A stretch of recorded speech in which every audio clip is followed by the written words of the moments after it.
Chairman, Mr. President, my fellow Guyanese, we members of Cabinet hail the Chief as he leaves office after 12 years at the helm. 12 years sounds long. They were not easy years, yet much was accomplished. But 12 years was not time enough to do all that you would want done for the people's sake.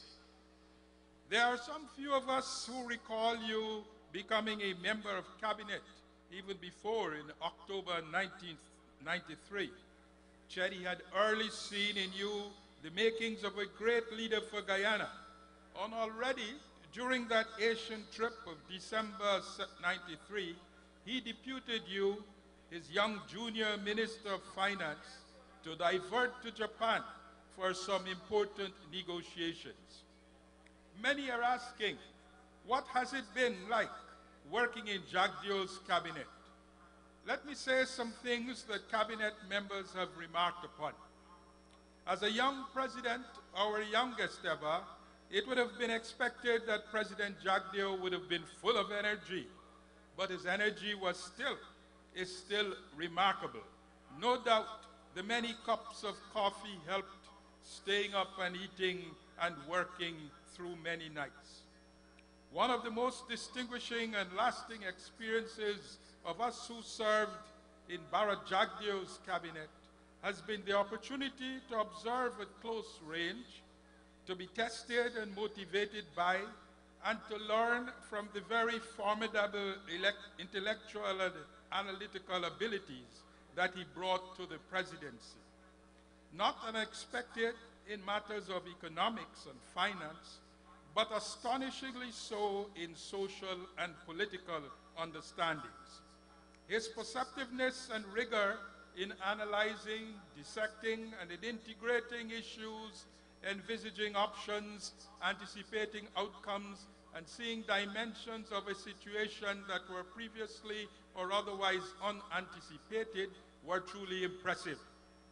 And he was aware that situations are not static but dynamic, ever evolving, and that in financial, economic, as well as socio-political matters, different sequencing of possibly the same set of interventions could bring very different results. President Jagdeo has been a leader who leads from the front with a focus on details and results, demanding follow-up, impatient for results, and not always patiently so. President Jagdeo has been pragmatic and decisive, never afraid to make decisions. The CARICOM building, this Providence Stadium, the Berbice Bridge at its present location are all what we could afford and satisfactorily meet our needs at the time. Sustainability and financial discipline were always required. They were non-negotiables. As president, he would be presented with the relevant briefs, but he would always gather his own information. Cabinet members learned that trying to bluff this president or relying on him, forgetting an assigned task, were never a good call, nor would any forget that Tuesdays were sacred to cabinet. No doubt, those abilities of pragmatism, decisiveness, and realism served President Jagdeo well in all the major, sometimes lonely decisions he has taken. For example, the position he took on the EU EPA, taking the maritime dispute to the UNCLOS, his position on RED and the wider climate change issues, lending to his staged development and elaboration of Guyana's LCDS program, which has brought him and Guyana worldwide recognition and leadership. President Jagdeo has been an intense fighter for survival and success. As President of Guyana, for all Guyana and all Guyanese. And at times of political contest, an intense fighter for the PPPC administration, never bashful about putting his views forcefully purposefully, comprehensively, the opposing party would be expected to do similarly. There needs be no acrimony. President Jagdeo displayed great courage in boldly steering through many testing, perilous years. Indeed, he assumed office in 1999 at a time of near siege on our PPPC administration and on himself, and with little letting up until the last 3 years. President Jagdeo, as he himself has said from time to time, has been always aware that he was elected by the people of Guyana to serve Guyanese and Guyana, international recognition and accolades notwithstanding. They couldn't ever seduce him from representing and pursuing the interests of sovereign Guyana and the Guyanese people. And at the same time, he was a realist, conscious of the limitations on the extent to which Guyana could stand on its own with a population of less than 1 million in a world of nearly 7,000 million, and with an economy that doubled what that was still a few $1 billion in a world economy of tens of thousands of billions. Finding and developing partnerships wherever we could find such partnerships for mutual benefit was therefore a national priority.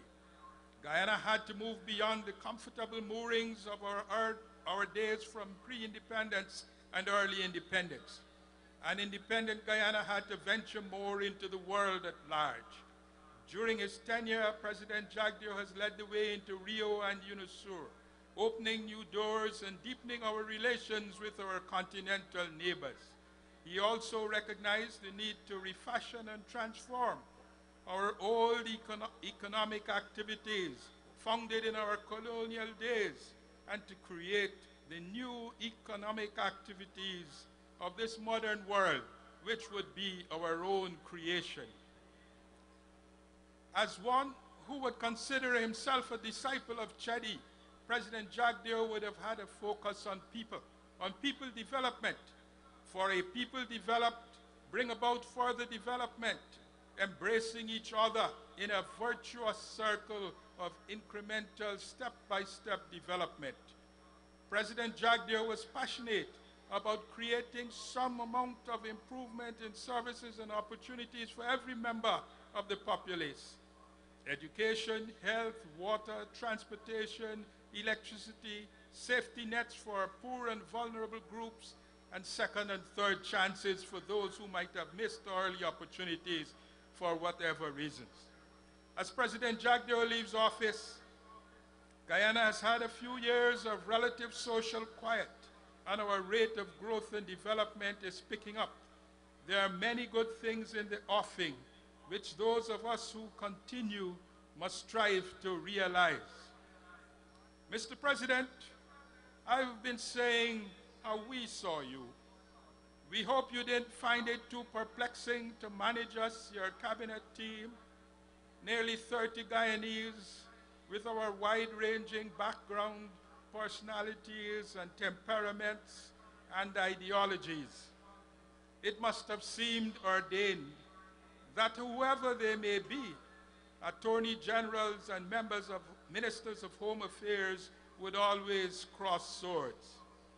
And I heard from one of your CARICOM colleagues about one of your cabinet members who would quote from the Bible, Peter Drucker and Mao, all at one time. Members of the cabinet take this opportunity to express our appreciation for the many lessons learned which will serve us well wherever we go. Many thanks, best wishes, long life, ever our President.